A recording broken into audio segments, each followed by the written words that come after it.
9वीं और 10वीं वाली इकोनॉमिक्स नहीं है ये बिल्कुल भी। इंसान की तरक्की होती है जैसे प्रमोशन होता है ना जिंदगी में। रिसोर्स हर एक चीज है, तुम्हारी प्रॉपर्टी, तुम्हारा फर्नीचर, तुम्हारा पैसा, तुम्हारा टाइम, तुम्हारे इमोशन, तुम्हारी फीलिंग, तुम्हारा प्यार, तुम्हारा धोखा। दूसरा रीजन ये प्रॉब्लम कभी नहीं आती अगर मेरे पास अनलिमिटेड दूध होता। अनलिमिटेड दूध होता, मैं चीज भी, पनीर भी, टी भी, कॉफी भी, मिल्क भी, लस्सी भी, दही भी, सब कुछ बनाता।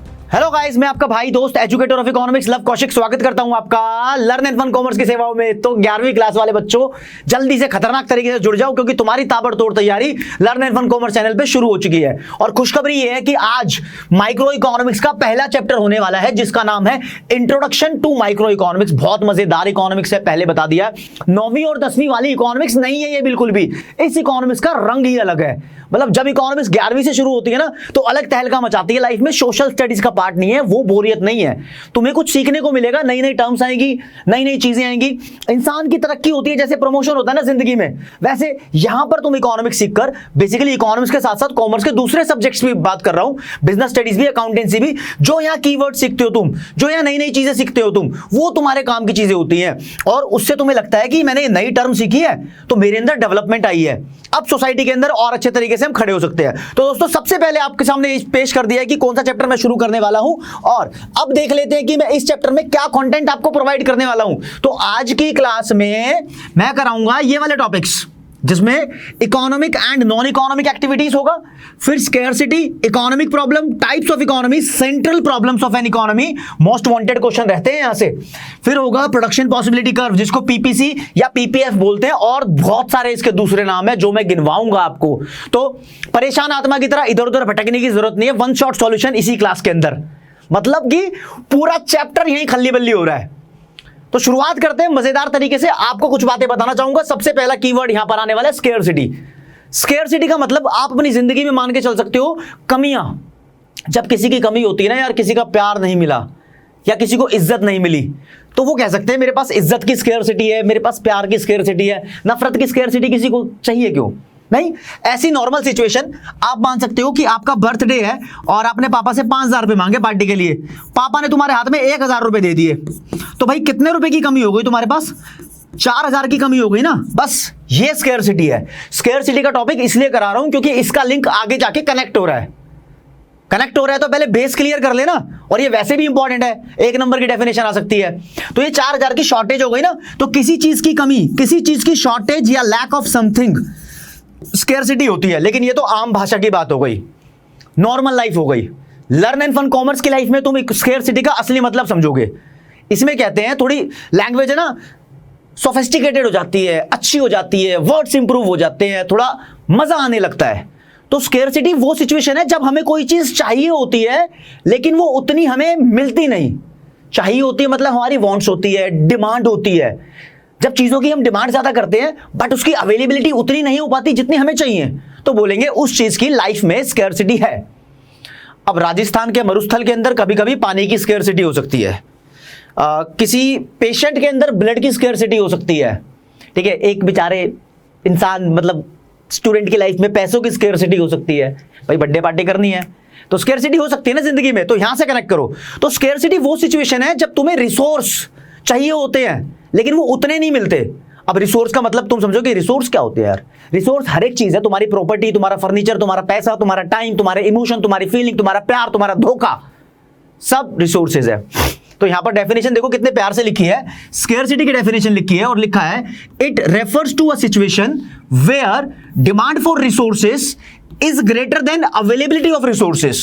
यानी यहां मानो डिमांड तुम्हारी 5,000 की थी पापा से और पापा ने दिया तुम्हें 1,000 रुपए, तो demand is more than availability, available हुए 1,000, ठीक है। ये नॉर्मली स्केर्सिटी की डेफिनेशन ऐसी लिखी हुई है बहुत सारी बुक्स के अंदर, लेकिन मैं इसमें कुछ और जोड़ना चाहता हूं जो तुम्हें और इंप्रूवाइज करेगी और दूसरी डेफिनेशन से बहुत बेहतर बनाएगी। यहां लिखा है even at zero price level. Zero price level का मतलब होता है जब कोई चीज फ्री में मिलती है ना, उसको बोलते हैं उसका प्राइस लेवल जीरो है।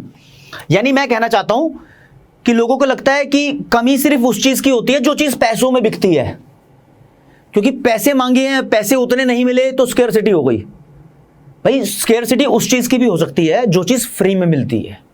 कहीं कहीं अब बात करूं तो मैंने ऐसे ग्लेशियर्स देखे हैं, ऐसे पहाड़ देखे हैं बर्फ के, जहां पर ऑक्सीजन की स्केर्सिटी हो जाती है।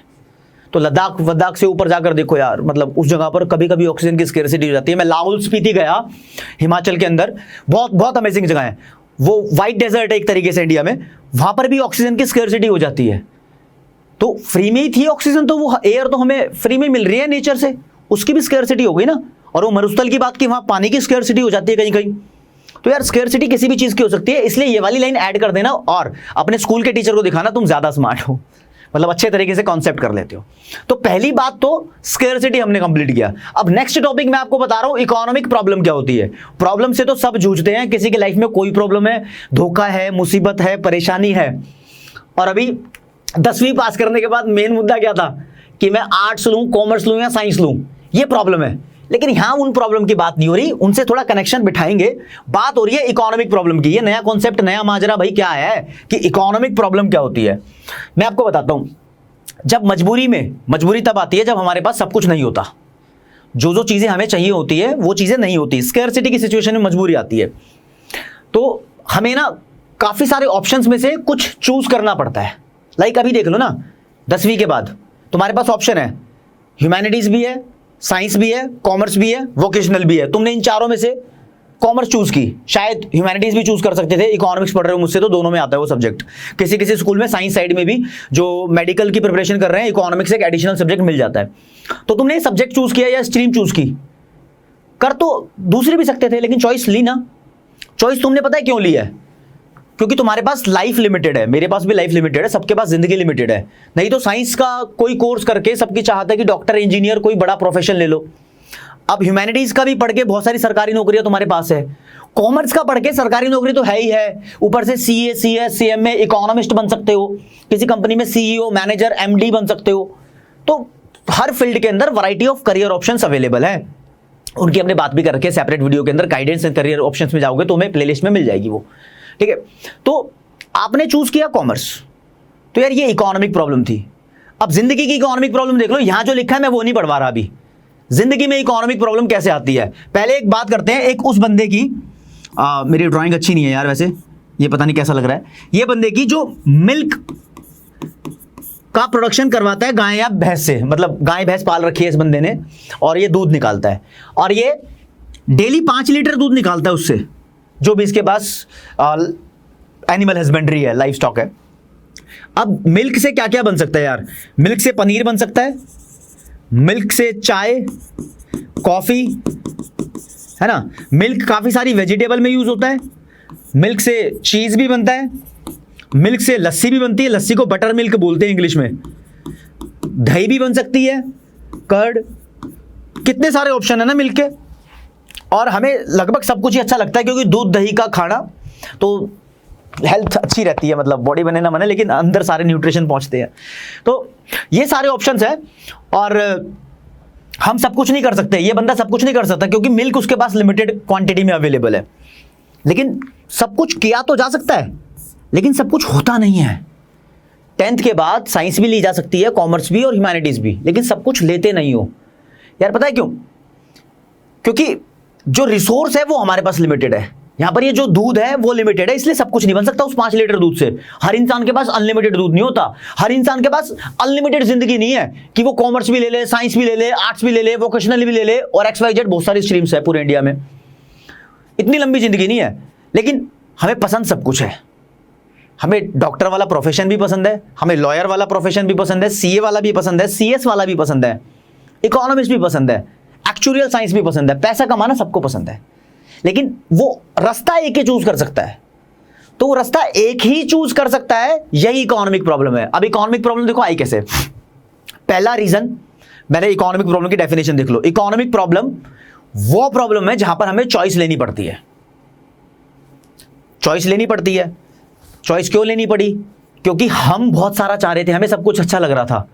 ह्यूमन वांट्स है ना, वो अनलिमिटेड है। मन बड़ा चंचल है, बहुत कुछ सोचता है, सब कुछ पसंद है, ये भी चाहिए, वो भी चाहिए, वो भी चाहिए, लेकिन मिलती एक है नहीं, समझ जाओ।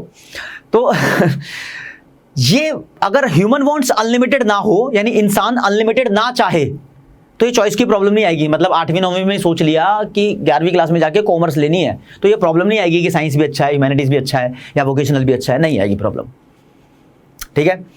अगर तुमने सोच लिया कि तुम जो दूध निकालते हो गाय भैंस का, उससे सिर्फ पनीर बनाना है, सोच लिया कि पनीर बनाना है, पनीर यहां से वैसे गायब हो गया, पनीर बनाना है, तो ये प्रॉब्लम नहीं आएगी तुम्हारे पास कि चीज भी हो सकता है, चाय भी हो सकती है, कॉफी भी हो सकता है, लस्सी भी हो सकती है, दही भी हो सकती है। प्रॉब्लम तब आती है जब हम बहुत ज्यादा चाहते हैं, समझ रहे हो? तो चॉइस की प्रॉब्लम का पहला रीजन हमारी वांट्स। तो पहले तो इकोनॉमिक प्रॉब्लम की डेफिनेशन देख लो। Problem of making choices is the main economic problem. This is the main economic problem. हर जिंदगी में, हर जगह, हर तरीके से चॉइस ही चॉइस है। इसका कारण क्या है, क्यों अराइज हुई है, causes of arising economic problem. ये इंपॉर्टेंट टॉपिक है, ध्यान रखना, 3 नंबर का क्वेश्चन आ सकता है। तो क्यों अराइज हुई है इकोनॉमिक प्रॉब्लम? ये अराइज हुई है because human wants are unlimited. हमारी चाहते बहुत अनलिमिटेड है, पहला रीजन ये है। दूसरा रीजन ये प्रॉब्लम कभी नहीं आती अगर मेरे पास अनलिमिटेड दूध होता। अनलिमिटेड दूध होता, मैं चीज भी, पनीर भी, टी भी, कॉफी भी, मिल्क भी, लस्सी भी, दही भी, सब कुछ बनाता। अनलिमिटेड लाइफ होती, मतलब जिंदगी भर जवान रहता, तो doctor, engineer, lawyer, CA, CS, manager, CEO, MD सब बनता। नहीं, सब बनता, लेकिन लाइफ लिमिटेड है बाबू, जिंदगी लिमिटेड है। तो दूसरा कारण इसका ये है, we have resources and resources are limited. Resources बेचारे सीमित है हमारे पास, ज्यादा क्वांटिटी नहीं है। तो 2 रीजन हो गए। और तीसरा रीजन एक और जरा ध्यान से देख लो, अगर 10वीं के बाद सिर्फ कॉमर्स का ही ऑप्शन होता, साइंस का नहीं होता, ह्यूमैनिटीज का नहीं होता, तो दिक्कत ही नहीं आती, मस्त चिल, कॉमर्स मिल गई, मौज हो गई। या फिर मिल्क से सिर्फ और सिर्फ लस्सी बन पाती, तो तुम नहीं सोच पाते दही के बारे में, चाय के बारे में, कॉफी के बारे में, चीज के बारे में, पनीर के बारे में, नहीं सोच पाते, बिल्कुल भी नहीं सोच पाते ना। तो नहीं सोच पाते तो प्रॉब्लम ही नहीं आती। तो क्योंकि रिसोर्सेज के बहुत सारे यूज हैं, बहुत सारे यूज को बोल सकते हैं इंग्लिश में मैनी यूजेस, ऑप्शनल यूजेस। लेकिन मैंने बोला ना, तुम बड़े हो रहे हो तो खतरनाक लैंग्वेज सीख रहे हो। यहां पर इसको बोलेंगे रिसोर्सेज के हैं ऑल्टरनेटिव यूजेस, लिखा है रिसोर्सेज हैव ऑल्टरनेटिव यूजेस।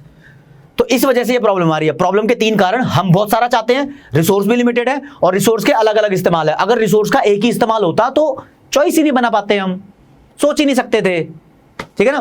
तो दोस्तों इकोनॉमिक प्रॉब्लम बहुत इंपॉर्टेंट है। अब यहां पर क्या है कि एग्जाम में क्वेश्चन आएगा तो आप बिल्कुल इसका आंसर लिख सकते हो, ये 3 रीजन। लेकिन जो स्टार्टिंग के 2 रीजन है ना, इनको कंबाइन करके स्केर्सिटी रीजन बन रहा है। यानी अगर आप चाहो तो पहली 2 लाइन हटा के स्केर्सिटी लिख सकते हो, क्योंकि स्केर्सिटी वो सिचुएशन है जहां पर डिमांड ज्यादा है और अवेलेबिलिटी कम है। तो ये लाइन बोल रही है पहले वाली, डिमांड ज्यादा ही है इंसानों की, बहुत ज्यादा चाहते हैं, और रिसोर्स लिमिटेड है तो उसकी अवेलेबिलिटी कम है। यानी 1000 रुपए दिए हैं पापा ने, रिसोर्स 1000 रुपए के हैं, लेकिन तुम्हारी चाहत थी 5000 की, तो समझ जाओ इन दोनों लाइन को हटा के स्केर्सिटी लिख सकते हो। कोई पूछे कि इकोनॉमिक प्रॉब्लम के 3 कारण है, ठीक है, सबसे बड़ा कारण कौन सा है? तो सबसे बड़ा कारण यही है, रूट कॉज। इकोनॉमिक प्रॉब्लम का रूट कॉज है ये, मतलब जड़ से बड़ा कारण, सबसे बड़ा कारण यही है। तो इस बात को ध्यान रखना। तो यहां पर इकोनॉमिक प्रॉब्लम का कॉन्सेप्ट खत्म होता है। एक क्वेश्चन और चलो बता दो यहां पर, क्योंकि एग्जाम की भी प्रिपरेशन, वन शॉट बोले मैंने, सारी कहानी यही खत्म करूंगा, तो इसलिए आ जाएगा क्वेश्चन रिसोर्सेज की, जो स्केर्स रिसोर्सेज है, लिमिटेड रिसोर्सेज है, उसकी फीचर्स बताओ। तो 1 नंबर का क्वेश्चन ही आ सकता है। तो फीचर्स आएगी स्केर्स रिसोर्सेज की, तो ये 2 फीचर्स लिखी हैं, क्योंकि बोल दोगे आप रिसोर्स अपने आप में लिमिटेड है, पहली फीचर ये, और रिसोर्सेज के ऑल्टरनेटिव यूज होते हैं। ऑल्टरनेटिव यूज का मतलब मैनी यूजेस होते हैं। दूसरी फीचर ये, कहानी खत्म। यहां से एक क्वेश्चन हो गया हमारे एग्जाम के लिए, बहुत इंपॉर्टेंट चीज हमने कवर अप की है। आगे आ जाओ, यहां पर लिखा है इकोनॉमी। आप समझो इकोनॉमी क्या होती है। अब नया टॉपिक आ चुका है, नई बात हो चुकी है। इकोनॉमी इज लाइक एरिया जहां पर हम रहते हैं। अगर मैं बोलूं इंडियन इकोनॉमी तो इंडिया का एरिया, अमेरिकन इकोनॉमी अमेरिका का एरिया, रशियन इकोनॉमी रशिया का एरिया, चाइनीज इकोनॉमी चाइना का एरिया, पाकिस्तान की इकोनॉमी पाकिस्तान का एरिया। अब ये वो एरिया जहां पर हम रहते हैं और पैसा कमाते हैं। पैसा कमाने की बात हम इकोनॉमिक्स में करते हैं, ध्यान रखना इस बात को। तो हर देश में रहने के अलग अलग तरीके हैं। एक कंट्री ऐसी है जहां पर देखो किस तरीके का फैशन, किस तरीके के रिसोर्सेज यूज होते हैं, उसका नेशनल फ्लैग, पॉलिसी सब अलग है। ये बेसिकली अमेरिका की बात हो सकती है यहाँ पर। एक देश ऐसा है जहां पर इस तरीके से रहा जाता है। बेसिकली आपको दिखाई दे रहा होगा कि कौन सी कंट्री की बात हो रही है, साफ दिख गया होगा। तो हर देश में रहने के तौर तरीके अलग है। ये अपना रशिया, धूम धड़ाका, ठीक है, रशियन लड़कियां, रशियन प्रेसिडेंट, समझ रहे हो। तो रशिया में रहने का तरीका अलग है। और फिर बात आती है हमारे प्यारे देश भारत में रहने का तरीका अलग है।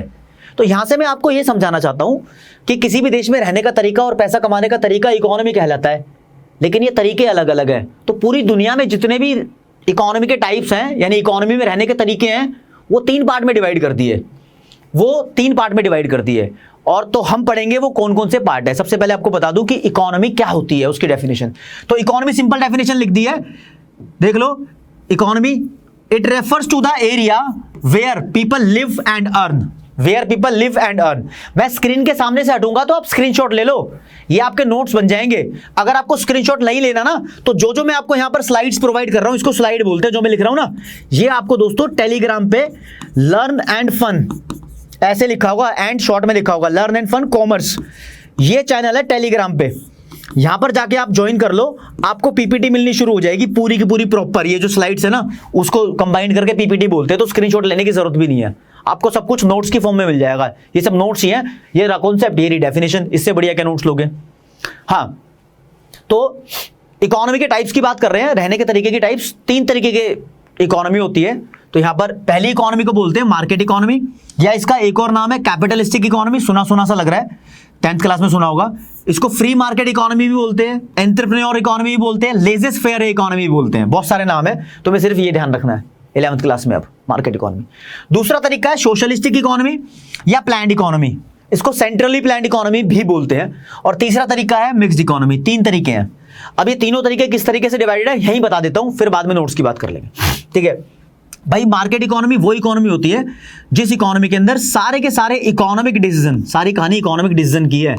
इकोनॉमिक डिसीजन होते हैं पैसों के डिसीजन, यानी किस चीज का प्रोडक्शन होगा देश में, क्या क्या सामान खरीद सकते हो आप, कंजम्पशन कर सकते हो, कहां कहां तुम पैसा लगा के इन्वेस्टमेंट कर सकते हो, ऐसे डिसीजन। जैसे किसी किसी कंट्री में प्रोडक्शन की बताऊं तो गन अलाउड नहीं है प्रोडक्शन करना, अमेरिका में गन प्रोड्यूस कर सकते हो। अब किसी किसी देश में गांजा खरीदना अलाउड नहीं है, अब किसी किसी कंट्री में खरीद सकते हो। किसी किसी कंट्री में बैटिंग पे इन्वेस्टमेंट अलाउड नहीं है, तो किसी किसी कंट्री में अलाउड है। तो हर कंट्री में अलग अलग तरीके हैं इन डिसीजन को लेने के। मैं बात मर्डर की नहीं कर रहा, जब कोई मर्डर कर देगा तो उसका फैसला कानून ही लेगा। मैं बात यहां पर इकोनॉमिक डिसीजन की कर रहा हूं। जिस देश में ये सारे इकोनॉमिक डिसीजन मार्केट लेती है, यानी क्या बनाना है क्या खाना है सब मार्केट के ऊपर है, सरकार का कोई रोल नहीं है, उस इकोनॉमी को बोलते हैं मार्केट इकोनॉमी। जिस देश के अंदर ये सारे डिसीजन सरकार लेती है उस इकोनॉमी को बोलते हैं प्लान्ड इकोनॉमी। और जिस देश के अंदर ये सारे डिसीजन ये दोनों मिलकर लेते हैं, वो हमारा प्यारा भारत है, उसे बोलते हैं मिक्स्ड इकोनॉमी। तो ये इनकी डेफिनेशन है। और एक एक तरीके से आपको नोट्स की तरह सबसे पहले मार्केट इकोनॉमी दिखा देता हूं। ये मार्केट इकोनॉमी लिखा है और इसके कुछ पॉइंट्स लिखे हैं दोस्तों, तो पॉइंट्स आपको रीड करा देता हूं। डेफिनेशन लिखिए सबसे पहले पे, it refers to the economy where all economic decisions are taken by market, पहली लाइन। दूसरी, अगर इस देश में कोई इकोनॉमिक प्रॉब्लम आ जाए, ये लाइन सुनना जरा, अगर इसमें कोई इकोनॉमिक यानी पैसों की प्रॉब्लम आती है तो उसको मार्केट अपने आप सॉल्व कर लेती है। मार्केट में 2 तरीके के लोग होते हैं, एक खरीदने वाला, एक बेचने वाला, उसी जगह को मार्केट बोलते हैं। तो खरीदने वाले के पास जो पावर होती है उस पावर को बोलते हैं डिमांड, और बेचने वाले के पास जो पावर होती है उस पावर को बोलते हैं सप्लाई। तो मार्केट के पास 2 फोर्सेस हैं, एक डिमांड और सप्लाई, वो अपने आप प्राइस को डिसाइड कर लेती है, मीटिंग नहीं बैठते एक दूसरे के साथ। पूरी माइक्रो इकोनॉमिक्स इसके ऊपर है कि प्राइस डिसाइड कैसे होता है। तो अभी यहां बात सिर्फ सुन लो, जो माइक्रो इकोनॉमिक्स का एंड वाला चैप्टर है ना, उसका नाम है मार्केट एंड प्राइस डिटर्मिनेशन। वहां पर बात होगी, बस आप इतना समझ लो कि economic problems in this economy are solved by market forces of demand and supply. और ये जो तरीका है इकोनॉमिक प्रॉब्लम सॉल्व करने का, इस तरीके को बोलते हैं प्राइस मैकेनिज्म। सो लिखा भी है, this is called price mechanism. ऐसी इकोनॉमी का मेन उद्देश्य यानी मोटिव होता है प्रॉफिट पे प्रॉफिट कमाना, और वर्ल्ड के अंदर इसके एग्जांपल है अमेरिका और जापान टाइप कंट्रीज। तो ये इंपॉर्टेंट है। फिर मैं बताऊंगा आपको सेंट्रली प्लान्ड इकोनॉमी के बारे में दोस्तों, इसको प्लान्ड इकोनॉमी बोलते हैं। ये बेसिकली चाइना, रशिया, चेकोस्लोवाकिया जैसी कंट्रीज में जहां सरकार की हुकूमत ज्यादा चलती है। तो it refers to the economy where all economic decisions are taken by the central government. Central government सारे डिसीजन लेगी, कोई भी इकोनॉमिक प्रॉब्लम हो जाएगी तो डिमांड सप्लाई का चक्कर नहीं है, ये सरकार एक सेंट्रली प्लान्ड अथॉरिटी बनाएगी, मिनिस्टर्स का ग्रुप बनाएगी, कमेटी रखेगी, वो अपने आप अपने हिसाब से प्लानिंग करके सॉल्व करेंगे सब दिक्कतों को। इनका मेन मोटिव रहता है सोशल वेलफेयर, समाज का भला, मेन यही है। चाइना, रशिया इसके एग्जांपल है, बहुत सारे एग्जांपल है, बस 2 कर लो वो काफी है, बुक में तो इवन लिखे भी नहीं होंगे तुम्हारी। अब आते हैं प्लान्ड इकोनॉमी, मिक्स्ड इकोनॉमी के ऊपर, जो हमारा प्यारा देश भारत है। ये ऐसी इकोनॉमी है जिसके अंदर सारे इकोनॉमिक डिसीजन मार्केट और गवर्नमेंट दोनों मिलकर लेती है। इसके अंदर इकोनॉमिक प्रॉब्लम आ जाए तो वो सॉल्व मार्केट और गवर्नमेंट मिलकर करती है। इसके मोटिव भी दोनों ही होते हैं, प्रॉफिट मैक्सिमाइजेशन भी और सोशल वेलफेयर भी। इसका वर्ल्ड के अंदर टॉप मोस्ट सबसे प्यारा एग्जाम्पल है हमारा प्यारा देश भारत। तो दोस्तों ये थे टाइप्स ऑफ इकोनॉमी। अगला है आपका topic economic activities and non economic activities, ये भी इंपॉर्टेंट टॉपिक है। पेन का कलर थोड़ा सा चेंज करेंगे, यहाँ पर येलो ले आएंगे। Economic activities and non economic activities. Activities का मतलब कार्य होता है, कोई हम काम कर रहे हैं, तो इंसानी हरकतें हैं एक्टिविटीज। दो तरीके की इंसान की हरकतें होती हैं। एक हरकत से वो पैसा कमाता है, लाइक बिजनेस कर लेगा, नौकरी कर लेगा।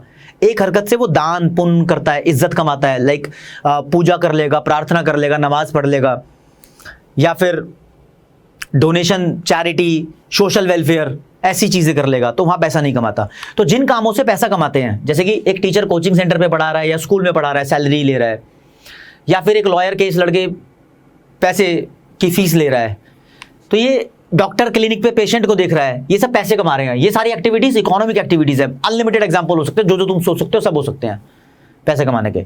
लेकिन कोई पूजा कर रहा है, प्रार्थना कर रहा है, ये रिलीजियस एक्टिविटी है, धार्मिक है, ये पैसों की एक्टिविटी नहीं है। तो पैसों की एक्टिविटी इकोनॉमिक एक्टिविटी, इकोनॉमिक का मतलब ही होता है ना पैसा, और जो पैसों की एक्टिविटी नहीं है वो नॉन इकोनॉमिक एक्टिविटीज। डेफिनेशन देख लो, यहाँ पे लिखी हुई है प्रॉपर बढ़िया तरीके से। Economic activities are those activities which are related with earning money, which are आना था बीच में, which are related with earning money. जैसे कि टीचर्स टीचिंग इन स्कूल या डॉक्टर्स अटेंडिंग पेशेंट, एग्जांपल भी दे दिया हाथ के हाथ, ये दो हो गया। अब नॉन इकोनॉमिक एक्टिविटीज देख लो, are those activities which are not related with money, जिसका पैसों से कोई ताल्लुकात नहीं है। एग्जांपल देख लो, रिलीजियस एक्टिविटीज या सोशल वेलफेयर जैसी एक्टिविटीज एग्जांपल है। कहानी खत्म यहाँ पर। तो सुपर फास्ट तरीके से, अगर आपको लगता है कि मैं बहुत तेज बोल रहा हूँ, बहुत फास्ट बोल रहा हूँ, तो यार आपके पास एडजस्टमेंट मैकेनिज्म है, थोड़ी सी आप स्पीड स्लो कर सकते हो। लगता है कि अगर मैं स्लो बोल रहा हूँ, लगता नहीं मुझे कि मैं स्लो बोल रहा हूँ, 1.25 पे तो बोलता ही हूँ, तो फिर भी लगता है आप प्रो, तो स्पीड फास्ट कर लो। तो भाई आते हैं अगले टॉपिक पे, और टॉपिक का नाम है सेंट्रल प्रॉब्लम। हर देश के अंदर कोई ना कोई सेंट्रल प्रॉब्लम होती है, चाहे वो डेवलप्ड कंट्री हो, डेवलपिंग कंट्री हो, या अंडर डेवलप्ड कंट्री हो, ये प्रॉब्लम होती है। इस प्रॉब्लम को तुम दिल से एहसास कर पाओगे, तुम दिल से समझ पाओगे अगर तुम्हें ये मैं ये बोल दूं, जाओ कोई भी बिजनेस करो, मैं क्या बोल दूं, मेरी क्या बात मान लोगे तुम? अगर मेरी बात मान लोगे तो कमेंट सेक्शन में बताओ, गलत बात नहीं बोलूंगा, ठीक है। पेरेंट्स बोल दें आपके, जा भाई जा 12वीं पास कर लिया, अब जाके कोई काम धंधा कर, तो तुम्हारे दिमाग में पहली प्रॉब्लम ये आ जाएगी कि क्या काम धंधा करूं मैं। चलो बिजनेस बोल दिया, बिजनेस करना है, नौकरी छोड़ दी, किस चीज़ का प्रोडक्शन करूं मैं? बहुत सारी चीज़ें हैं हमारे देश में, बहुत सारी कैपिटल गुड्स हैं, लाइक ट्रैक्टर है, लैपटॉप है, कंप्यूटर है, ऐसी चीज़ें बनाऊं, या फिर बहुत सारी कंज्यूमर गुड्स है जो घर में इस्तेमाल होती है, टूथपेस्ट है, चीनी है, चावल है, चाय पत्ती है, ये बनाऊं, या फिर मैं कोई bomb, gun, tankers, war time goods बनानी शुरू कर दूं। तो कुछ भी सोच सकते हो, मतलब there are so many options, because there are millions of goods to be produced and actually these goods are produced in so many countries. तो हमारे देश में ही बहुत सारे ऑप्शन है गुड्स प्रोड्यूस करने के, और प्रॉब्लम यही है कि कौन सी चीज़ का प्रोडक्शन करें। मान लो तुमने सोच लिया कि मोबाइल फ़ोन बनाना है, भाई मोबाइल फ़ोन के पहले से ब्रांड बथेरे सारे हैं, आईफोन भी है, सैमसंग भी है, पता नहीं कितने कितने हैं, तो बहुत सारे हैं ब्रांड्स। अब तुमने भी सिलेक्ट कर लिया कि अपने XYZ ब्रांड का मैं मोबाइल फ़ोन लेकर आऊँगा।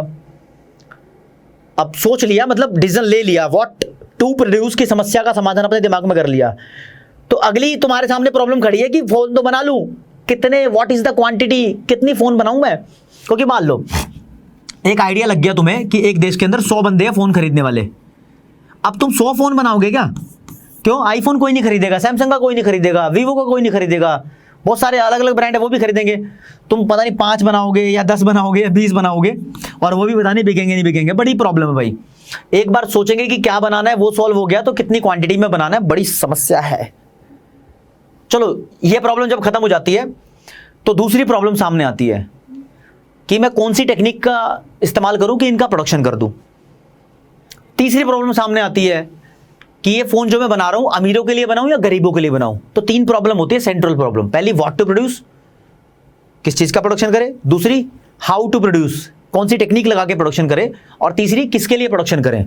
तो यहां पर हर बार चॉइस की प्रॉब्लम है, चॉइस हमारे पीछे पड़ी हुई है। तो पहली प्रॉब्लम आपके सामने पूरी एक्सप्लेन कर दी है, मजेदार तरीके से देख लो, पूरी एक्सप्लेन। प्रॉब्लम का नाम है व्हाट टू प्रोड्यूस। तो चॉइस की प्रॉब्लम है कि कौन सी गुड का प्रोडक्शन करना है। आपने ऐसे लिखनी है, 3 से 4 नंबर की आ जाएगी, आपके सामने पूरी प्रॉपर लिखी हुई है। तो डेफिनेशन लिखी है, it refers to the problem of making choices of the good to be produced in an economy, एक देश के अंदर, एक इकोनॉमी के अंदर जो भी बनाना है उसकी चॉइस लेनी है, because there are millions of goods to be produced in an economy, बहुत सारी गुड्स है, लाखों गुड्स है प्रोड्यूस करने के लिए, ये लाइन लिखो है ना लिखो इससे कोई फर्क नहीं पड़ता। एग्जाम्पल आपने जरूर देना है कि कौन कौन सी गुड्स है, जो तुम्हारा मन आ रहा है वो एग्जाम्पल दे दो, मैंने क्या दिया है देख लो। कैपिटल गुड्स है हमारे पास प्रोडक्शन करने के लिए, जैसे कि मशीन है, ट्रैक्टर है। कंज्यूमर गुड्स है जैसे कि टूथपेस्ट है या चीनी है। वॉर टाइम गुड्स भी होती है काफी सारी जगह, गन या बॉम्ब या टैंकर्स। ये कुछ एग्जांपल दे दिया, आपको जैसे देने वैसे एग्जांपल दे दो।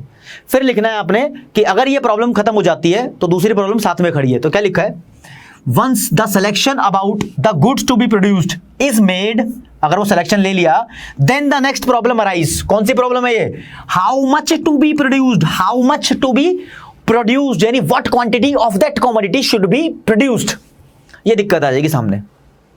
ओके, दूसरी प्रॉब्लम मैंने बताया ये भी चॉइस की प्रॉब्लम है कि how to produce. How to produce basically किस चीज की चॉइस की प्रॉब्लम है, टेक्निक की। भाई जो हम प्रोडक्शन की टेक्निक यूज करते हैं वो दो तरीके की होती है बेसिकली। एक ऐसी टेक्निक जिसके अंदर पैसा बहुत सारा लग जाता है, यानी कैपिटल, और मशीन की बात कर रहा हूं, बहुत सारा लगता है और लेबर की जरूरत नहीं पड़ती या कम पड़ती है। ऐसे टेक्निकल काम होते हैं, तुम कंप्यूटर बना रहे हो, लैपटॉप बना रहे हो, कोई हाईटेक काम कर रहे हो, तो वहां पर इंसानों की जरूरत कम है और इक्विपमेंट्स, मशीन, पैसा लगाने की जरूरत ज्यादा है। लेकिन अगर कोई खेती का काम कर रहे हो तो वहां बीज बड़े सस्ते आएंगे, लेकिन इंसान चाहिए काम करने वाले। तो ऐसी कुछ चीजों का प्रोडक्शन है जहां पर कैपिटल ज्यादा लगेगी, लेबर कम लगेगी, या फिर ऐसी कुछ चीजें हैं जहां पर लेबर ज्यादा लगती है, कैपिटल कम लगती है। डिपेंड करता है तुम कौन सी चीज का प्रोडक्शन कर रहे हो। तो प्रॉब्लम तो फिर भी है ना, हाउ टू प्रोड्यूस, मतलब जो भी चीज तुम प्रोड्यूस करने वाले हो उसके प्रोडक्शन में तुम कौन सी टेक्निक का इस्तेमाल करोगे, ये चॉइस की प्रॉब्लम है। तो लिखना क्या है इसको, it refers to the problem of choice related to production technology. Production technology की, और दो तरीके की प्रोडक्शन टेक्नोलॉजी होती है, टू टाइप्स लिखी है, एक लेबर इंटेंसिव टेक्नोलॉजी, एक कैपिटल इंटेंसिव टेक्नोलॉजी। इंटेंसिव का मतलब होता है ज्यादा, तो लेबर इंटेंसिव टेक्नोलॉजी वो हो गई जहां पर लेबर ज्यादा लगेगी कैपिटल से, और कैपिटल इंटेंसिव टेक्नोलॉजी वो हो गई जहां पर कैपिटल ज्यादा लगेगी लेबर से। इनकी डेफिनेशन देनी है, ये प्रॉब्लम खत्म। ये प्रॉब्लम 3 से 4 नंबर के आ सकते हैं एक्सप्लेन करने के लिए। तो क्या लिखा है, labour intensive technology refers to the production technique where more labour and less capital is used, बहुत कम कैपिटल यूज होती है। और capital intensive technology refers to the production technique where more capital and less labour is used. यहां पर ऐसा ज्यादा लगेगा, हाईटेक काम की बात हो रही है, ऊपर एग्रीकल्चर वाले का एग्जांपल दे सकते हो, लेकिन इतना ही लिख दोगे पूरे नंबर मिल जाएंगे भाई। बहुत बढ़िया सॉलिड टॉपिक आप लोगों को करा दिया है। अब तीसरे नंबर की प्रॉब्लम आपसे डिस्कस कर रहा हूं, फॉर हुम टू प्रोड्यूस, किसके लिए प्रोडक्शन करना है। एक्चुअली जो तुम फोन बनाने की सोच रहे हो वो गरीब लोगों के लिए सस्ता फोन बना सकते हो या अमीर लोगों के लिए महंगा फोन बना सकते हो।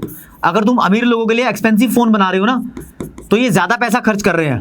ज्यादा पैसा जब खर्च होता है तो देश का इनकम लेवल बढ़ जाता है, यानी जिसका सामान बिकता है उसका इनकम लेवल भी बढ़ जाता है, तो देश की नेशनल इनकम या फिर जीडीपी बढ़ जाता है। जीडीपी जानते हो ना क्या होता है, एक देश जितने रुपए का सामान बनाता है उसको जीडीपी बोलते हैं। तो जीडीपी बढ़ जाता है, जीडीपी के बढ़ने को बोलते हैं तरक्की हो रही है देश की। ग्रोथ तुमसे कोई पूछे क्या होती है, तो जीडीपी का बढ़ना ग्रोथ होती है। तो अमीर लोगों के लिए सामान बनाओगे तो ग्रोथ बढ़ेगी, लेकिन गरीब लोगों के लिए सामान बनाओगे ना, तो जो इनइक्वालिटी है, अमीरी और गरीबी के बीच में जो गैप है, वो गैप कम हो जाएगा, क्योंकि सुविधाएं उनको भी मिलेंगी। तो आपको चूज करना है, सिलेक्शन यहां पर भी है चॉइस, कि आप इनइक्वालिटी कम करना चाहते हो, यानी इक्वालिटी बढ़ाना चाहते हो, बराबर करना चाहते हो, या फिर आप देश की ग्रोथ चाहते हो। यार दोनों ही इंपॉर्टेंट है, दोनों ही इंपॉर्टेंट है, तो चॉइस भी लेनी है। तो इस प्रॉब्लम को लिखा हुआ है, this problem is related with the choice between social equality, जो कि इनके बीच में हो जाएगी, या जीडीपी ग्रोथ। किस चीज के बारे में आप सोच रहे हो, अगर goods are produced for poor तो सोशल इक्वालिटी विल इंक्रीज, लेकिन if expensive goods are produce तो जीडीपी विल इंक्रीज। देख लो तुमने क्या करना है, चॉइस की समस्या तो यहां पर भी है। सॉल्यूशन नहीं दिया हमने किसी प्रॉब्लम का, पहली बात, तीनों प्रॉब्लम को डिस्कस किया है, सॉल्यूशन की बात नहीं करनी, क्योंकि सॉल्यूशन तो डिपेंड करता है कि इकोनॉमी कैसी है, वो अपने हिसाब से कर लेगी, ठीक है ना। और कैसे करती है आपको बता दिया। मार्केट इकोनॉमी होती तो प्राइस मैकेनिज्म से सॉल्यूशन होता। अच्छा, बहुत सारी बुक है जिसमें इस प्रॉब्लम को डिस्ट्रीब्यूशन के हिसाब से एक्सप्लेन किया है, फंक्शनल डिस्ट्रीब्यूशन और पर्सनल डिस्ट्रीब्यूशन। उसको छोड़ के तुम ये तरीका यूज कर लो, बहुत आसान है। और इस प्रॉब्लम को बोलते हैं, वैसे क्योंकि डिस्ट्रीब्यूशन की है, अमीर और गरीब किसके लिए हम गुड्स बनाए उसको ही डिस्ट्रीब्यूट होगी ना, तो problem of distribution of income बोलते हैं इसको। या फिर इनइक्वालिटी की प्रॉब्लम है, क्योंकि अमीर और गरीब अलग अलग है, सेम होते तो प्रॉब्लम ही नहीं आती। तो प्रॉब्लम ऑफ इनकम इनइक्वालिटी बोल दो इसको, या problem of distribution of income बोल दो, कुछ भी बोल सकते हो। ये नाम इंपॉर्टेंट है, 1 नंबर का एमसीक्यू एग्जाम में आ सकता है। तो तीनों सेंट्रल प्रॉब्लम दोस्तों यहां पर खत्म हो गई है।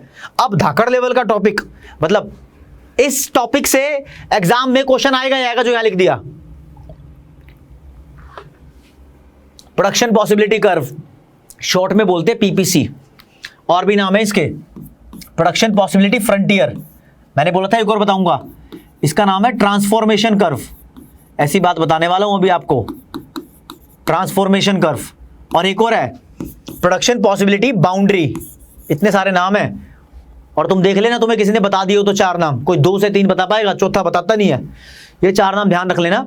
इस कॉन्सेप्ट को पूरा एक्सप्लेन करेंगे आज हम, यहां से क्वेश्चन आएगा एग्जाम में। तो दोस्तों एक यहां पर कुछ टेक्निकल वर्ड्स यूज करूंगा, इसके बाद ये कॉन्सेप्ट एक्सप्लेन करना शुरू करेंगे, क्योंकि ये जान लोगे तो काम आसान हो जाएगा। आपको कहीं पर भी लिखा मिले इकोनोमाइजिंग ऑफ रिसोर्स, तो इसका मतलब जान लेना आपके पास जो भी रिसोर्स है आपने उसका सही और पूरा इस्तेमाल किया है। अगर मेरे पास 10 रुपए है, मैंने 10 के 10 रुपए खर्च दिए, तो बोलते हैं मैंने अपने रिसोर्स का इकोनोमाइजिंग किया है। अगर बच गए हैं पैसे तो मैंने उसको पूरा इस्तेमाल नहीं किया है। तो जब रिसोर्स आगे लैंग्वेज आएगी, मतलब ऐसे ही इसलिए बता रहा हूं। ये इकोनोमाइजिंग ऑफ रिसोर्स के लिए इतनी सारी लाइनें लिखी हो सकती है, सब लाइनों का मतलब सेम है। इकोनोमाइजिंग ऑफ रिसोर्स लिखा हो या फिर लिखा हो fuller utilisation of resource, utilisation का मतलब भी इस्तेमाल करना होता है, या फिर लिखा हो ऑप्टिमम यूटिलाइजेशन ऑफ रिसोर्स, इसका मतलब भी सेम है, ऑप्टिमम और फुलर सेम। या फिर लिखा हो ऑप्टिमल यूटिलाइजेशन ऑफ रिसोर्सेज, ये भी यही चीज है, ऑप्टिमल, ऑप्टिमम और फुलर सेम चीज। कंप्लीट यूटिलाइजेशन भी लिखा हो सकता है, ठीक है। या फिर लिखा हो एफिशिएंट यूटिलाइजेशन, या लिखा हो full employment of resource. Employment का वैसे मतलब नौकरी होता है, लेकिन एम्प्लॉयमेंट का मतलब इस्तेमाल करना भी होता है, तो फुल एम्प्लॉयमेंट ऑफ रिसोर्सेज, सबका मतलब सेम है। तो ऐसे कुछ वर्ड सामने आएंगे। अब मैं आपसे चाहूंगा कि एक सिचुएशन एज्यूम कर लो, और सिचुएशन में ये मान लो कि हमारे पास लिमिटेड रिसोर्स है, ये बॉक्स नहीं है, ये मान लो एक खेत है, एक पीस ऑफ लैंड है, जहां पर हम 2 चीजों का प्रोडक्शन करते हैं, एक ऑरेंज है, एक ग्रेप्स है, यानी एक गुड एक्स है, एक गुड वाई है। ये मान लो गुड का मतलब कोई सामान होता है, उसको कमोडिटी भी बोलते हैं, कोई सामान, कोई भी चीज, इन दोनों का प्रोडक्शन कर रहे हैं। मैं आपसे ये कहना चाहता हूं कि अगर मैं चाहूं कि एक्स का प्रोडक्शन मुझे बढ़ाना है, मतलब एक्स को ज्यादा प्रोड्यूस करना चाहता हूं, तो आप मुझे बताओ कि एक्स को ज्यादा प्रोड्यूस करने की वजह से वाई कम होगा या नहीं होगा। सोचो, एक्स को अगर ज्यादा प्रोड्यूस करना चाहोगे तो वाई कम होगा या नहीं होगा। तुम्हारा जवाब होगा सोचने पे, जी हाँ, एक्स को अगर आप ज्यादा प्रोड्यूस करोगे तो वाई कम हो सकता है।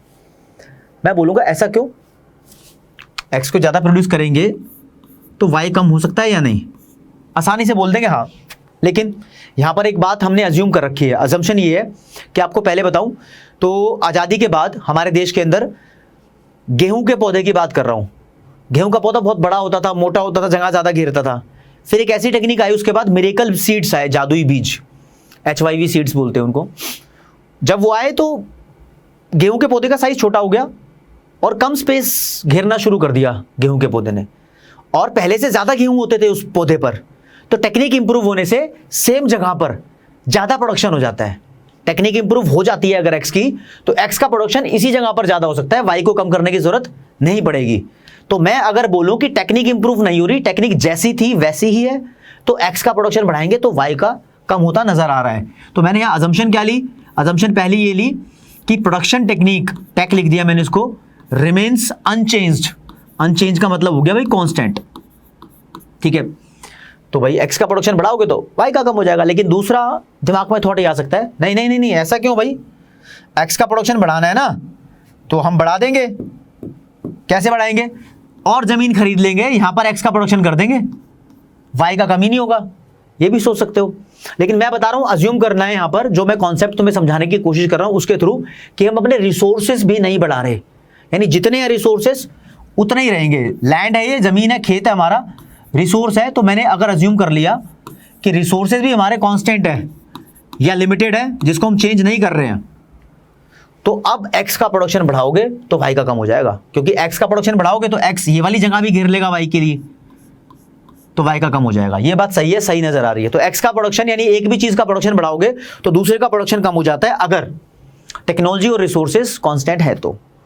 फिर आपसे उल्टी बात मैं पूछूं, इसके रिवर्स में ये पूछ रहा हूं कि क्या एक्स का प्रोडक्शन कम करोगे तो वाई का बढ़ जाएगा फिर, यानी एक्स के लिए मान लो हमने जगह छोड़ दी, एक्स के लिए जगह छोड़ दी, मतलब ये वाला खाली स्पेस है, तो क्या वाई का बढ़ जाएगा। तो आंसर यही आएगा, हाँ वाई का बढ़ जाना चाहिए भाई, क्योंकि वाई खाली स्पेस हो गया ना। तो मैंने कब कहा कि भाई खाली स्पेस हम इस्तेमाल करेंगे? तो आप ये सोच सकते हो कि खाली स्पेस इस्तेमाल नहीं होगा, यानी एक्स का कम होने से वाई का बढ़ना जरूरी नहीं है तब तक, जब तक मैं ये ना बोलूं कि खाली जगह नहीं रहनी चाहिए, रिसोर्स को पूरा ही इस्तेमाल करना है। अगर हम तीसरी असम्पशन ये मान ले कि रिसोर्सेज को फुली यूज करेंगे, यानी फुलर यूटिलाइजेशन ऑफ रिसोर्स करेंगे, यानी खेत का पूरा इस्तेमाल करेंगे, तो खाली जगह नहीं छोड़ेंगे हम। खाली जगह नहीं छोड़ेंगे तो वाई का प्रोडक्शन बढ़ जाएगा, ये समझ में आता है। तो हाँ, एक्स का प्रोडक्शन कम करोगे तो वाई का बढ़ जाएगा, क्योंकि खाली स्पेस को भी हम इस्तेमाल करेंगे। लेकिन कोई ये जवाब भी दे सकता था, क्यों वाई का, एक्स का कम हो जाएगा तो वाई का क्यों बढ़ा रहे हो, यहां पर जेड बना लो, कोई तीसरी चीज बना लो। लेकिन हमारी एक और असम्पशन है कि ओनली 2 गुड्स आर प्रोड्यूस्ड। अब तुम कहोगे सर कितनी असम्पशन की बात कर रहे हो यार, कॉन्सेप्ट की ऐसी तैसी करोगे क्या? मैं कहूँगा भाई असम्पशन जिंदगी में हर जगह है, हर जगह है, बस हम एक्सप्रेस नहीं करते, बता नहीं पाते किसी को। असम्पशन कैसे? अगर मैं तुमसे पूछ लूं कि दिल्ली से गुड़गांव जाने में टाइम कितना लगता है, कोई बोलेगा 1 घंटा, कोई बोलेगा 50 मिनट्स, है ना? वो पता क्या बोल रहा है, बहुत सारी 100 असम्पशन तो उसके दिमाग में है कि वो जिस व्हीकल से जाएगा उस व्हीकल का पेट्रोल खत्म नहीं होगा या फ्यूल खत्म नहीं होगा, जिस व्हीकल से जाएगा उस व्हीकल के अंदर पंचर नहीं होगा, जिस व्हीकल से जाएगा वो जैम में नहीं फंसेगी। बहुत सारे असम्पशन है ना, बस वो बता नहीं रहा। तो नॉर्मली ऐसा ही है, एक का प्रोडक्शन बढ़ाते हो तो दूसरे का कम हो जाता है, एक का कम करते हो दूसरे का बढ़ जाता है, जब ये असम्पशंस होती है। क्योंकि कॉन्सेप्ट पढ़ रहे हो तो असम्पशन अब सामने आई है, तो भाई ये चीज जाननी जरूरी होगी, ठीक है ना? इसी कॉन्सेप्ट के ऊपर बेस्ड है प्रोडक्शन पॉसिबिलिटी कर्व, इसी कॉन्सेप्ट के ऊपर। असम्पशन अभी और भी है, एक असम्पशन और है, मैं उसको बाद में गिनवाऊंगा क्योंकि उसका रोल बाद में आएगा। तो देखो मैं आपको क्या कहना चाह रहा हूं, मैं कहना चाह रहा हूं यहां पर एक वैल्यू लिखता हूं, गुड एक्स के प्रोडक्शन की और गुड वाई के प्रोडक्शन की।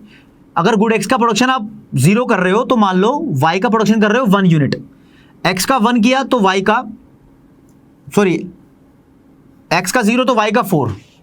अब एक्स का बढ़ाते जाएंगे तो वाई का कम होता जाएगा, एक्स का बढ़ा दिया 1 2 3 4, तो वाई का प्रोडक्शन 4 3 2 1 0 ऐसे हो सकता है कम, बिल्कुल हो सकता है। लेकिन ये कहां लिखा है कि एक एक अगर एक्स का बढ़ता रहेगा तो वाई का भी एक एक ही कम होगा। क्या पता दोनों गुड्स का साइज इक्वल ना हो, एक संतरा है तो दूसरा अंगूर है, दोनों गुड्स का साइज इक्वल नहीं है ना। अब इक्वल नहीं है तो इन दोनों का गैप भी इक्वल कभी नहीं भी हो सकता, तो ये सिचुएशन भी हो सकती थी जो मैं बता रहा हूं। अब दूसरी, इधर लिखा है एक्स, इधर लिखा है वाई, तो एक्स का प्रोडक्शन बढ़ा रहे हैं 0 1 2 3 4 और वाई का प्रोडक्शन कम हो रहा है 10 9 7 4 0। अनइक्वल भी कम हो सकता है, या ऐसा भी हो सकता था, अनइक्वल तो बहुत सारे केसेस हो सकते हैं, कुछ भी हो सकता है, जैसे कि 0 1 2 3 4 एक्स का प्रोडक्शन बढ़ाया तो वाई का 10 6 3 1 0। मैंने क्या किया देखो, मैंने चालाकी क्या खेली है, मैंने यहां पर एक गेम खेली है। मैंने करा वाई का प्रोडक्शन कम कर रहा हूं, पहले यहां पर 4 यूनिट कम किया, फिर मैंने उसको क्या करना था 9 के बाद 4 के बाद 1 यूनिट कम किया ना इसके बाद, ओहो समझ जाना दोस्तों आप, 4 के 9 ये 7 ही सही था और ये 4 ही सही था और ये 0 ही सही था। मैंने पहले 1 यूनिट कम किया, 10 से 9 1 यूनिट का गैप हो गया ना, फिर 9 से 7 किया तो 2 यूनिट का गैप हो गया, फिर 7 से 4 किया तो 3 यूनिट का गैप हो गया, फिर 4 से 0 किया तो 4 यूनिट का गैप हो गया। मैंने इसको बढ़ाता रहा, जो गैप है यानी जो वाई का प्रोडक्शन कम हो रहा है उसके गैप को बढ़ाता रहा। यहां पर क्या किया मैंने, पहले 4 कम किया, फिर 3 कम किया, क्योंकि गैप 10 में से 6 गए 4, 6 में से 3 गए 3, 3 में से 1 गया 2, 1 में से 0 गया 1, इस गैप को कम करता रहा। और वहां पर इनके बीच का गैप हमेशा 1 1 था, 4 में से 3, 3 में से 2, 2 में से 1, 1 में से 0। तो यहाँ पर एक चीज का प्रोडक्शन बढ़ रहा है तो दूसरी चीज का कम हो रहा है। अब कम होने की पॉसिबिलिटीज बहुत सारी है, जिसमें से मैंने 3 बनाई है। अब तुम 8वीं 9वीं क्लास को इस्तेमाल करके अगर x की वैल्यूज और y की वैल्यूज को एक ग्राफ पे बनाओगे, जैसे कि मैं बताता हूं, यही बना लो। यहां पर लिखोगे दोस्तों x की वैल्यूज, यानी x की वैल्यू 0 1 2 3 4 और y की वैल्यूज भी 4 तक है, तो 1 2 3 4 इन सभी वैल्यूज को ग्राफ पे प्लॉट करोगे। लाइक x 0 है तो y 4 है, x 0 है तो y 4 है, पहला पॉइंट ये आ गया। x 1 है तो y 3 है, x 1 है तो y 3 है, दूसरा पॉइंट ये आ गया, फिर एक और पॉइंट ये आ गया, फिर एक और पॉइंट ये आ गया और फिर एक और पॉइंट ये आ जाएगा। तो ऐसे करके जो लाइन बनेगी वो ऐसी लाइन बन जाएगी, स्ट्रेट लाइन। हरे रंग की जो लाइन बनाई है यार, ये जो हरे रंग की लाइन मैंने बनाई है ना, इस लाइन को बोलते हैं प्रोडक्शन पॉसिबिलिटी कर्व या प्रोडक्शन पॉसिबिलिटी फ्रंटियर। अब तुम बोलोगे कर्व क्यों बोल दिया सर, लाइन तो सीधी है। ग्राफ पे इकोनॉमिक्स में कुछ भी बना लो, चाहे सीधी लाइन, चाहे टेढ़ी, चाहे घूमती हुई, उस लाइन को ही बोलते हैं कर्व इकोनॉमिक्स में। तो कर्व दो तरीके के होते हैं, ये लीनियर कर्व है और मुड़ा होगा तो नॉन लीनियर कर्व होगा। जैसे कि मैं बताता हूं, अगर इस डेटा को एक्स और वाई के डेटा को आप ग्राफ पे प्लॉट करोगे तो ऐसा कर्व बनेगा, ये भी प्रोडक्शन पॉसिबिलिटी कर्व है। अगर इस डेटा को प्लॉट करोगे ग्राफ पे तो ऐसा कर्व बनेगा, ये भी प्रोडक्शन पॉसिबिलिटी कर्व है। तीनों के तीनों प्रोडक्शन पॉसिबिलिटी कर्व है। अब मैं आपको इसकी प्रॉपर एक्सप्लेनेशन देता हूं कि तीनों के तीनों है क्या एक्चुअली, ये जरा समझ लेना। देखो यहां पर क्या है, मैं आपको एक चीज कैलकुलेट करके दिखाता हूं। इधर मैं इस टेबल में, फिर इसमें तीनों में कैलकुलेट करूंगा। मैं ये कैलकुलेट करूंगा कि y का प्रोडक्शन कितना कितना बदल रहा है पहले। तो भाई यहां पर चेंज है, ये डेल्टा का निशान है, इसका मतलब बदलाव है, चेंज है, y लिखा। तो y का प्रोडक्शन शुरू में कितना बदला, शुरू में कुछ नहीं बदलता, 4 प्रोडक्शन हो रहा है तो ये बदला नहीं है, बदलेगा अब। 4 से हुआ 3 तो 1 यूनिट बदल गया, 3 से हुआ 2 तो 1 और, 2 से हुआ 1 तो 1 और, 1 से हुआ 0 तो 1 और। ये y में प्रोडक्शन में चेंज हुआ है। और अगर मैं यहां रेशियो का निशान लगाऊं और x के प्रोडक्शन के रेशियो भी देखूं कितना बदला है, तो मुझे हर बार यहां रेशियो लिखना पड़ेगा, ऐसे ऐसे। x के प्रोडक्शन में कितना चेंज हुआ है, x का प्रोडक्शन भी एक एक करके बढ़ रहा है, तो यहां पर भी एक एक करके बढ़ रहा है।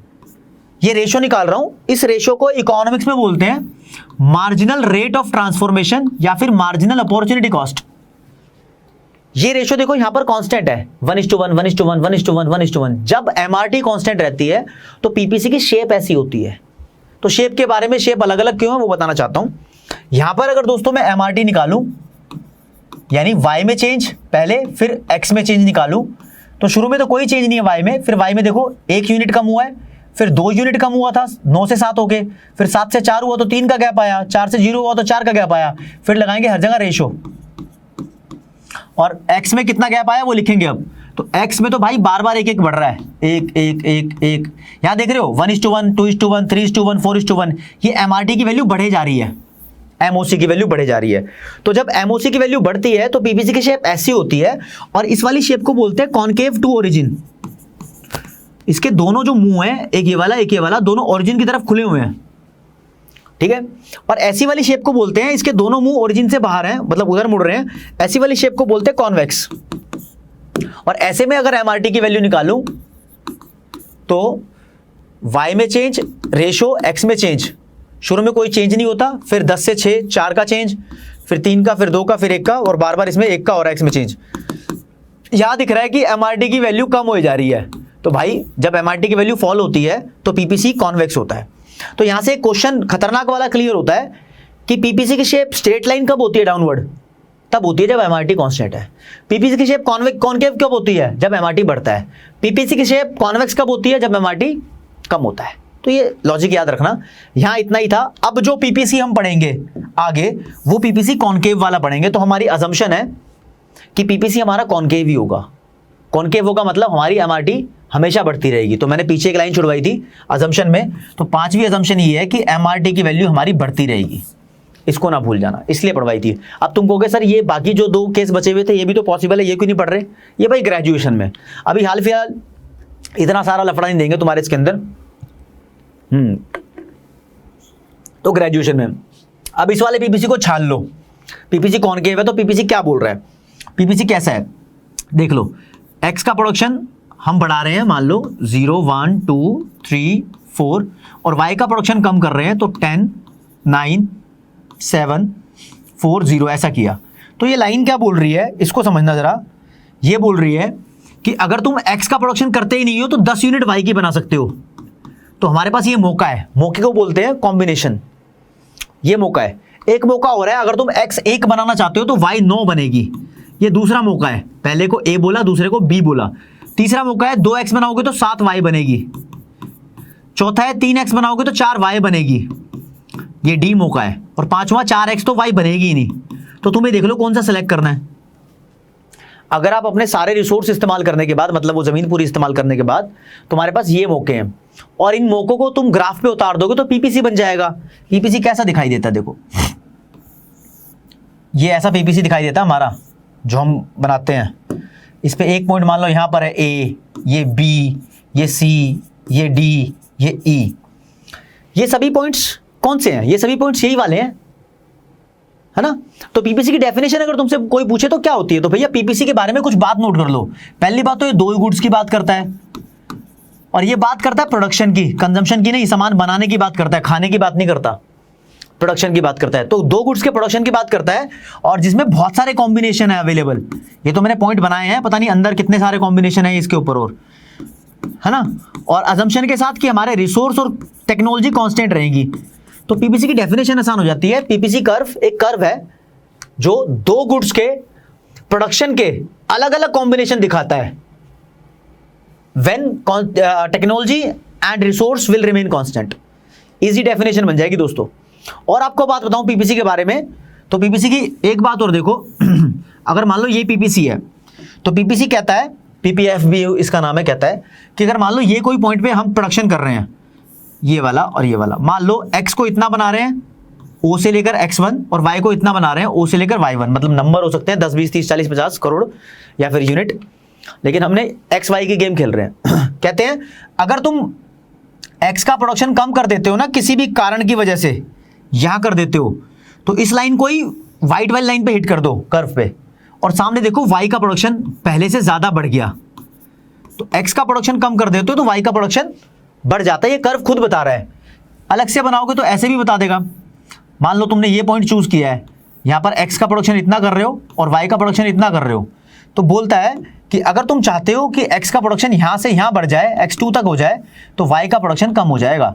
यानी एक चीज का प्रोडक्शन बढ़ाओगे तो दूसरी चीज का प्रोडक्शन कम हो जाएगा, सीधी सी बात यही, ठीक है। तो ये पीपीसी का कहना है। पीपीसी ये भी कहता है कि मेरे ऊपर, यानी इस कर्व के ऊपर जितने भी पॉइंट्स हैं, ये पॉइंट है, ये पॉइंट है, ये पॉइंट है, ये पॉइंट है, ये पॉइंट है, ये सारे पॉइंट्स ये शो करते हैं कि रिसोर्सेज पूरे इस्तेमाल हो गए हैं, इकोनोमाइजिंग ऑफ रिसोर्सेज ये बोलते हैं।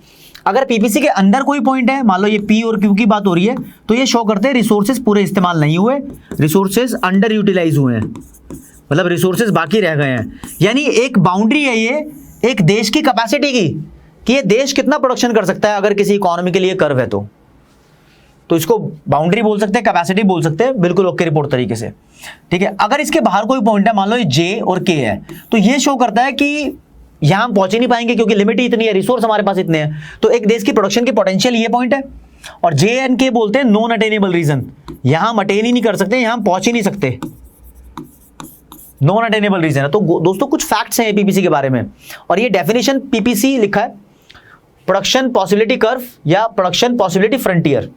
कुछ फैक्ट्स हैं, देख लो।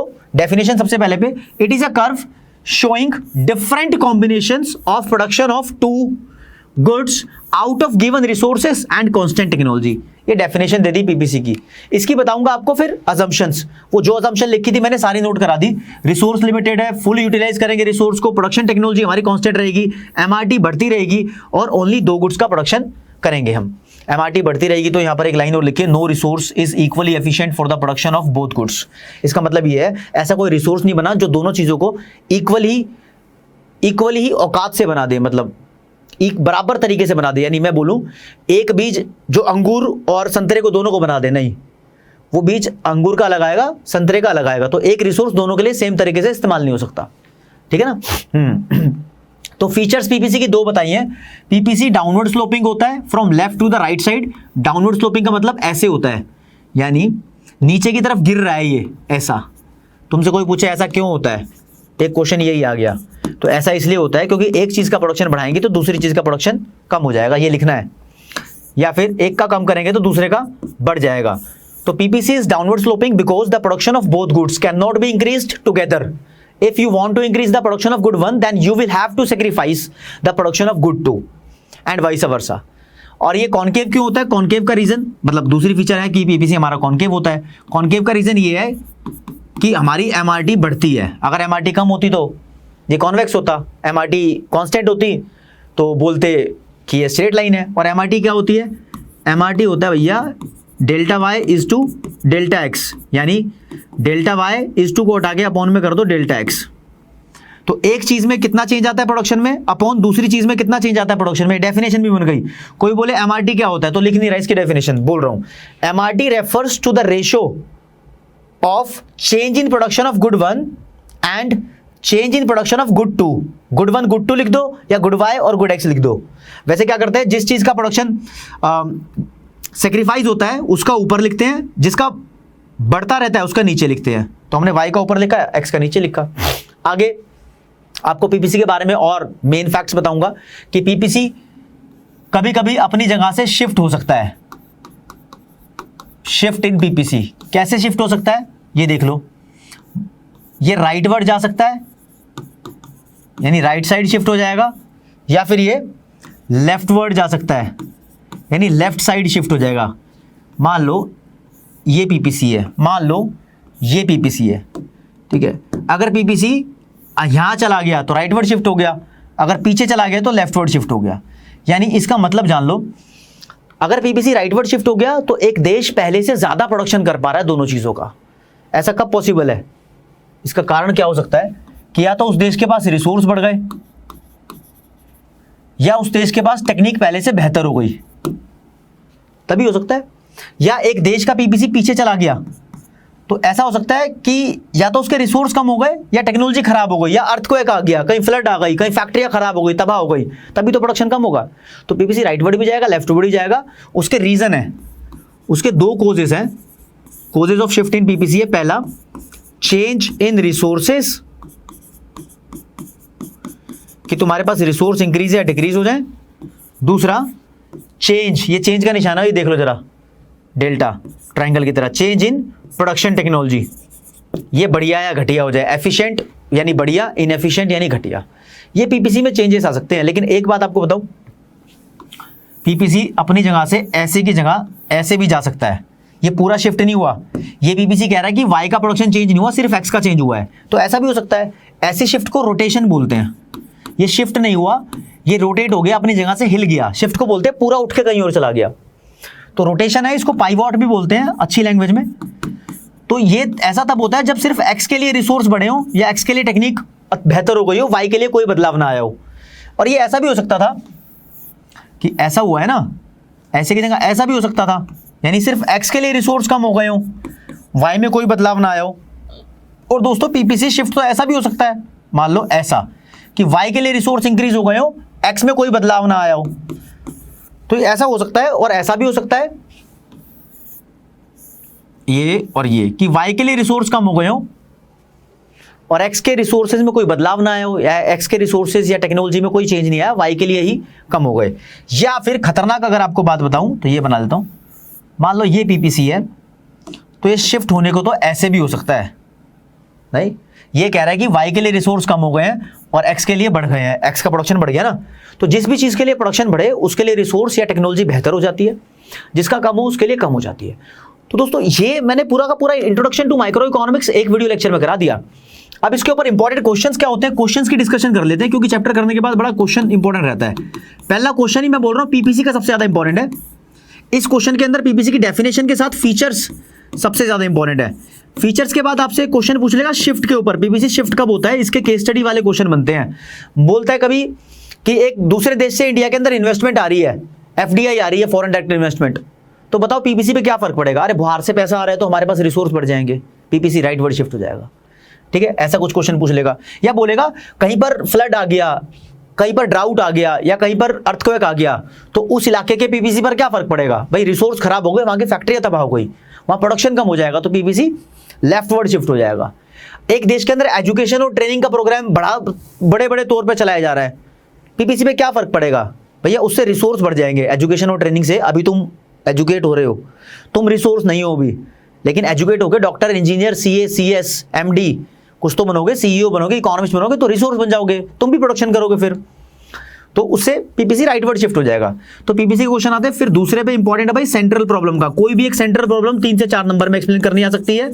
इस सेंट्रल प्रॉब्लम को problem of allocation of resource भी बोलते हैं। अभी नाम भी ठीक कर देता हूं वहां पर एक और फिर है इकोनॉमिक प्रॉब्लम। इकोनॉमिक प्रॉब्लम क्या होती है, प्रॉब्लम ऑफ चॉइस। ये सबसे ज्यादा इंपॉर्टेंट क्वेश्चन है, आप यही कर लो, आपका काम हो जाएगा, भला हो जाएगा। अब मैं बता देता हूं, सेंट्रल प्रॉब्लम पे आ जाता हूं, क्योंकि मैंने वहां कराई थी ये रही सेंट्रल प्रॉब्लम। तो इसको लिख देते हैं problem of allocation of resources, ये इसका दूसरा नाम है। अभी ध्यान आए तो यार अभी लिख देते हैं, कोई दिक्कत वाली बात नहीं है। तो दोस्तों अगर आपको मजा आ गया हो लिटरली कि कैसा पढ़ाया है तो अपने दोस्तों को बता दो, कमेंट सेक्शन में अपनी प्रॉब्लम बता दो, और वीडियो पसंद आई तो लाइक कर दो, दोस्तों को शेयर कर दो, सबको बता दो कि लर्न एंड फन पे लव सर आ गए हैं, बहुत बढ़िया तरीके से पढ़ा रहे हैं। आज की क्लास में इतना ही। Thank you so much. जय हिंद, जय भारत, नमस्कार, धन्यवाद।